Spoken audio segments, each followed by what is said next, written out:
guys, it's Teacher Ali here, and today we're going to be talking about Yahweh, the Most High God. Yahweh means the one who exists, or the one who has always existed. Yahweh is the one true God.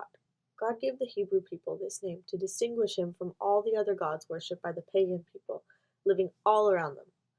Whenever we see the word Lord in Scripture, it signifies this name for God, Yahweh, a word also translated as Jehovah. And you'll learn more about that in today's lesson. Throughout the Big God story, God reveals himself to the Israelites as Yahweh, the Lord, the one true God who is the Most High God. The name Yahweh, it means I am who I am, which is basically another way of saying the God who has always existed. See, in the Old Testament of the Bible, whenever you see the word Lord in capital letters, it's basically God's name, Yahweh. God is the one true God. But often Israel struggled to remain faithful to Yahweh.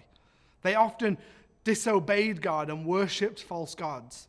And when they knew they were supposed to worship the one true God, they often strayed away from that. You see, our story today includes a man named Elijah. And Elijah was a prophet, someone who would bring messages from God to the people.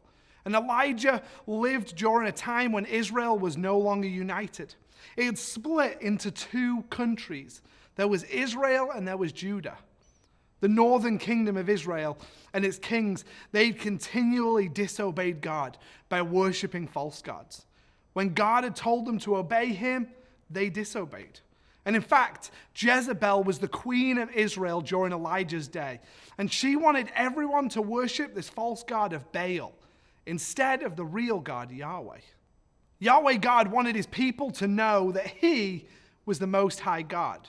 And so he sent his prophet Elijah to set up a contest that would show everyone that Yahweh alone is the one true God.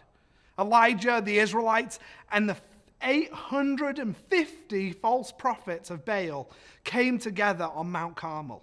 There, each side would choose to make an offering. They would make an altar with stones, and they would pray that their God would send fire to come down from heaven and burn up the sacrifice. Only the Most High God would be powerful enough to do that. The prophets of Baal went first. They prayed for hours, they chanted, begged, and they cried out to their false gods. All morning they tried to get their false god to answer their prayers, and at noon Elijah even teased them because it was taking so long. Baal's prophets tried harder. They ripped their clothes and they even hurt themselves, all in an effort to get their false god's attention. There was no response. No one answers. No one paid attention. The prophets of Baal had no results. And then Elijah stepped up and he built an altar with the 12 stones, the kind of altar that Yahweh had wanted. And he placed the sacrifice on the altar and he poured water on it. He poured so much water on the sacrifice that the water soaked the wood and it filled the trench around the altar. Surely it would be impossible to set alight. Elijah prayed to God, and immediately God answered.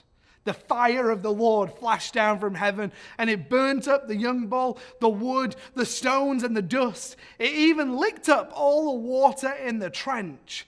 God proved to Israel that day that he is Yahweh, the Most High God, the one true God of Israel.